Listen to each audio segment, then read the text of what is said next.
In a quiet village surrounded by thick forests, life moved at a slow, predictable pace. Among the villagers lived Edward, an old man who spent most of his time under a grand oak tree on the edge of the woods. Edward was a man of few words, but his reputation for wisdom had spread far and wide. Travelers and villagers alike sought his advice, though his answers often seemed mysterious or too simple to understand. One afternoon, a young man named Daniel arrived in the village. He was tall and confident, with a restless energy about him. Unlike the villagers, Daniel had big dreams. He had left his hometown years ago, working various jobs, always chasing success. But no matter how hard he tried, true success seemed just out of reach. Hearing about Edward, Daniel approached him without hesitation. The old man was sitting on a wooden stool, carving patterns into his walking stick. "Edward," Daniel began, "I've been searching for success my whole life. I've worked hard, I've sacrificed, but I feel like I'm stuck. Everyone says you're wise. Can you help me?" Edward looked up from his carving, his eyes calm but sharp. "What kind of success are you looking for?" he asked.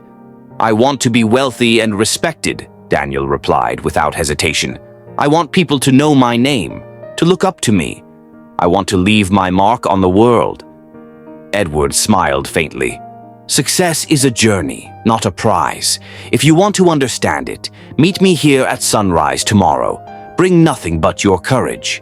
Daniel frowned. "That's it?" "That's it," Edward said, returning to his carving. The next morning, Daniel arrived at the oak tree just as the sun began to rise. Edward was already waiting, leaning on his stick. Without a word, the old man motioned for Daniel to follow him. Together they entered the forest, where the thick canopy of trees blocked out much of the light. They walked in silence for what felt like hours.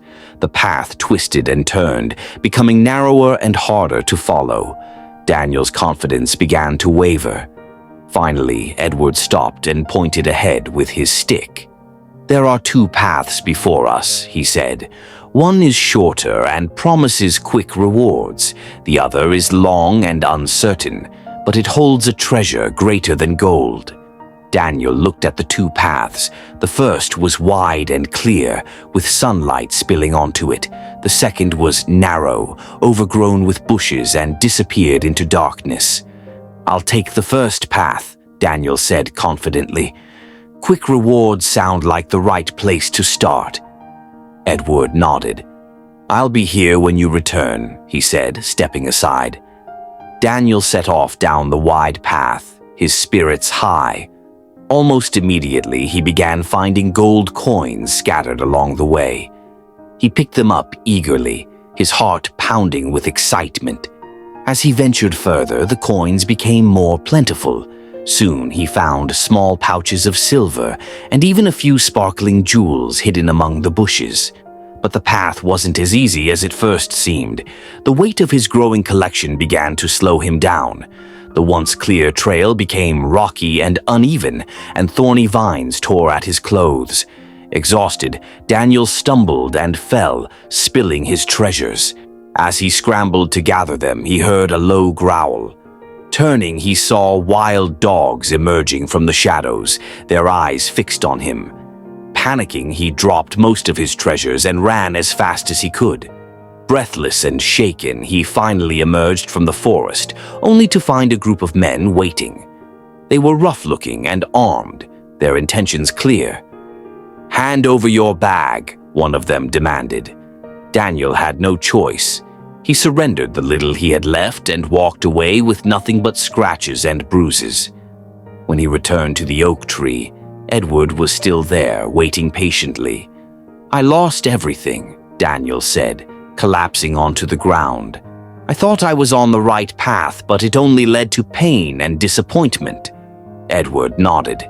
"You chased quick rewards, but they are fleeting. True success requires more than just grabbing what's easy. Are you ready to try again?" Daniel hesitated, then nodded. "I'll take the other path." Edward handed him the walking stick. "Take this. It won't make the journey easier, but it will help you along the way. Remember, success is not just about the destination, but also the journey itself. Daniel set off down the narrow, overgrown trail. It was dark and difficult to navigate, but the walking stick helped him clear the bushes and steady himself on the uneven ground. The days stretched into weeks. The path was filled with challenges, fallen trees, deep puddles, and rocky slopes. At one point, he encountered a man trying to pull his cart out of the mud. Daniel stopped to help, spending hours pushing and pulling until the cart was free. The man offered him food and water in gratitude.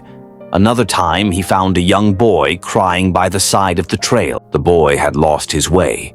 Daniel guided him back to his family, who welcomed him warmly and shared their shelter for the night. As time passed, Daniel began to notice something. Each obstacle he overcame made him stronger and more resourceful. The people he helped taught him valuable lessons about resilience, kindness, and the importance of community. By the time he reached the end of the trail, Daniel felt like a different person. He was no longer the impatient, restless young man who had set out in search of wealth. Instead, he was calm, confident, and deeply fulfilled. At the edge of the forest, there was no chest of gold waiting for him. Instead, he found a village where people recognized him. "You're the man who helped me with my cart," one said. "You saved my son when he was lost," another added. For the first time, Daniel understood the true meaning of success. It wasn't about wealth or recognition. It was about the person he had become and the impact he had made on others. When he returned to the oak tree, Edward smiled. "So, did you find the treasure?" he asked. "Yes," Daniel said, smiling back. "But it wasn't what I expected." Edward nodded. The real success isn't in what you achieve, but in who you become along the way. Daniel stayed in the village, using the lessons he had learned to help others. And whenever someone asked him about his journey, he would smile and say, "The greatest treasure isn't gold, it's the wisdom, strength, and kindness you gain on the journey."